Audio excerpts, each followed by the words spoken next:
G'day and welcome to the video. Today we're going to take a look at what it's like gaming in Super Ultrawide. Unlike a typical ultrawide screen, Super Ultrawide is exactly double the width of a standard monitor, so it's like having two screens in one.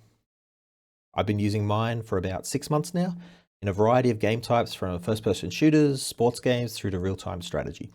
So I've gotten a pretty good idea on how good and how bad it can be. As you can see, it's more immersive, with a massive increase to the field of view that can give you an edge in some games. It's worth noting though, not every game is fully compatible. That being said, probably not as bad as you're imagining.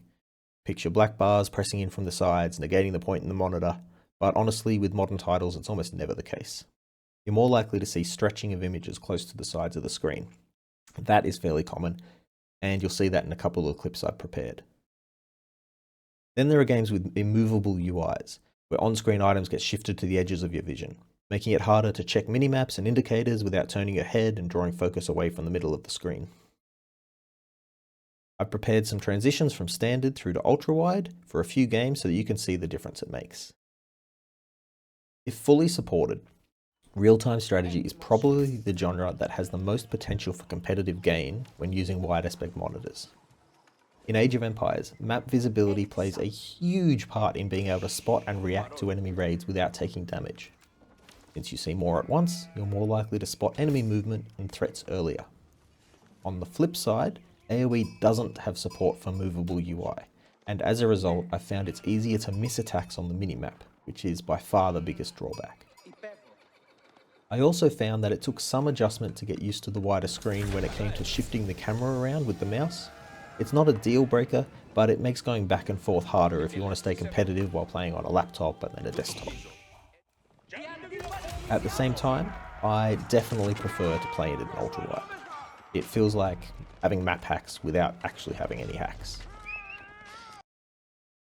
The Finals is a fast-paced, colourful arena shooter with destructible environments.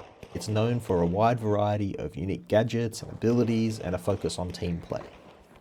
For this, the increased field of view really ramps up the immersion and complements the colourful maps to draw you into the game. Although it does suffer from minor stretching, which is most noticeable during rapid motions, it is restricted to the edges of the screen in your peripheral vision. Personally, I don't notice it during play, but it's there nonetheless.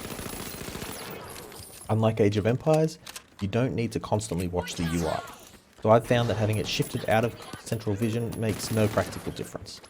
However, there's been plenty of times that I've spotted an enemy approaching that otherwise would have been off-screen. Rocket League has been one of the most popular games around for years now.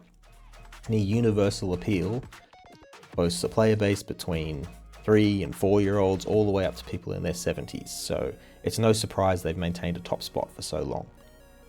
I myself have put in several hundred hours since it came out, but as you're going to be able to tell from this footage, I've barely played all year. At least for newer players, the boost gauge is something you need to keep constant track of until you get a proper feel for how quickly you burn through it. And it's locked in place. So when you go to an ultrawide, it shifts a bit too far into the periphery for my liking. But I'd call it a fair trade for the better reaction time. Not from faster inputs, of course, but from earlier visual detection when a car's streaming in from the side. It saved me from more than a few demos. The game also feels more intense.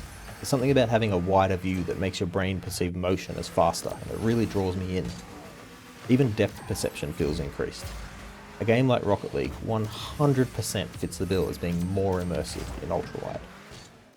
Hopefully I've given you an idea of what it can be like to switch to an ultrawide monitor. The ultimate question is, would I recommend ultrawide for gaming? And the answer, well, it depends. Do you play games for fun or to win? If it's for fun, then it's a no-brainer. Go for the wider screen. The immersion alone makes it worth it. If, however, you are the person who turns down the graphics because it's less distracting and makes enemies easier to spot, well then you're not going to get as much out of it. And until majority of games are fully supported, it won't be for you. Well, that's it for me today. Hope you've enjoyed it. We'll see you next time.